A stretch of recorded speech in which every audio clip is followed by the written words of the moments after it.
दोस्तों नमस्कार, मेरा नाम सोपाल सिंह राठौड़ और मेरे YouTube चैनल पे आप सभी का हार्दिक स्वागत करता हूं। दोस्तों आज का विषय है, अपन जिस भी कॉलोनी में रहते हैं यदि वहाँ विकास समिति है तो क्या क्या फ़ायदे हैं और क्या अपने को कैसे विकास समिति यदि नहीं है तो अपन कैसे बना सकते हैं। दोस्तों जिस भी कॉलोनी में विकास समिति है वहाँ विकास कार्य में कहीं ना कहीं बाकी कॉलोनियों से ज़्यादा विकास हुआ है या कुछ फ़ायदा हुआ है। अब आता है विकास समिति कैसे बनाएं। दोस्तों विकास समिति बनाने के लिए रजिस्ट्रार ऑफिस के अंदर जाके अपने को इसका रजिस्ट्रेशन करवाना रहता है और उसकी फ़ीस है 10,000 रुपये। और इसके अंदर 3 साल के लिए या 2 साल के, शुरुआत में 3 साल के लिए ये समिति बनती है। मिनिमम 7 सदस्य चाहिए होते हैं, अध्यक्ष, उपाध्यक्ष, सचिव, कोषाध्यक्ष या इसके अलावा बाकी 3 से 4 सदस्य चाहिए होते हैं। मिनिमम 7 सदस्य चाहिए होते हैं।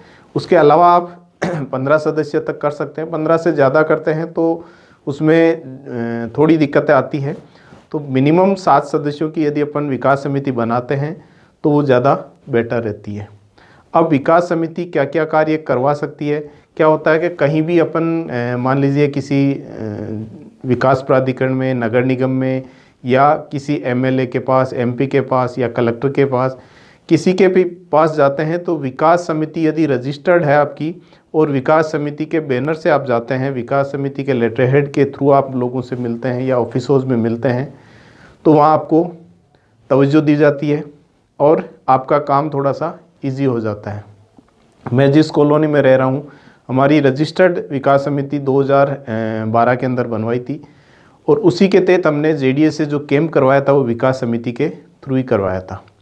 अब इसके अलावा भी बहुत सारे काम होते हैं। मान लीजिए आपके कॉलोनी के अंदर कोई पार्क है या कोई सामुदायिक भवन है या रोडें प्रॉपर नहीं है या और भी कोई अनलीगल या कोई गलत काम हो रहे हैं या गलत कंस्ट्रक्शन हो रहे हैं, तो उस पर भी विकास समिति यदि आपकी बन जाती है तो वहाँ पे आप उन चीज़ों पे रोक लगा सकते हैं, पार्क वगैरह डेवलप करवा सकते हैं नगर निगम से, पार्षद से या जयपुर विकास प्राधिकरण से, कहीं से भी। मतलब ये मैं जयपुर के लिए बता रहा हूँ, बाकी ये सभी जगह काम करता है। विकास समिति यदि अपन बना के करते हैं तो सब जगह ये काम करता है। अब मान लीजिए आपकी कॉलोनी के अंदर कोई मंदिर है या कोई कम्युनिटी हॉल है या और कोई जो मतलब एक सार्वजनिक जगह है, उस जगह को यदि आप प्रॉपर यूज़ ले सकते हैं कॉलोनी के लिए। मान लीजिए आपका कम्युनिटी हॉल है या छोटा पार्क है, तो वहाँ आप कोई अपना प्रोग्राम करता है तो उसके कुछ चार्जेस लेके उसकी साफ़ सफाई की व्यवस्था के हिसाब से अपन कार्य कर सकते हैं। इसके अलावा यदि अपन कोई धार्मिक कार्यक्रम करते हैं तो भी विकास समिति का बहुत बड़ा रोल होता है, या सामाजिक काम हो या कोई जैसे किसी का विवाह आदि का जो काम हो, उसके अंदर भी विकास समिति का काफ़ी रोल रहता है। क्या होता है कि जिम्मेदारी, एक कोटेशन है, जिम्मेदारी दी नहीं जाती है, जिम्मेदारी ली जाती है। यानी कि अपन यदि इस विकास समिति बनाते हैं या करते हैं तो उसमें कुछ लोग आपको ताने भी कसेंगे, कुछ अलग अलग तरह के आपके कमेंट भी करेंगे। तो अपने को क्या काम करना है समाज के लिए, अपनी कॉलोनी के लिए, विकास के लिए, तो आगे आना पड़ता है। आगे आके ही काम किया जा सकता है। क्या होता है, जब तक कोई काम नहीं करेंगे तब तक कोई नहीं सुनाता है, करते हैं तो सुनाते हैं। तो इन चीज़ों की न परवाह करके यदि कोई इन कामों के अंदर यदि या इसके अंदर विकास समिति या ऐसे कार्यों के अंदर आगे बढ़ते हैं तो उस एरिया का अलग से विकास होता है।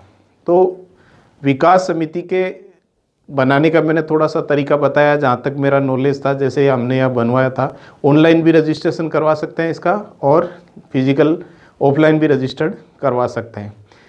और इसके अलावा विकास समिति से आसपास के एरिया से आपकी एक अलग पहचान होती है, या जहाँ जहाँ विकास समितियाँ बनी हुई है वहाँ आप देखेंगे तो उन कॉलोनियों का विकास ही अलग है, उनका नज़ारा ही अलग है।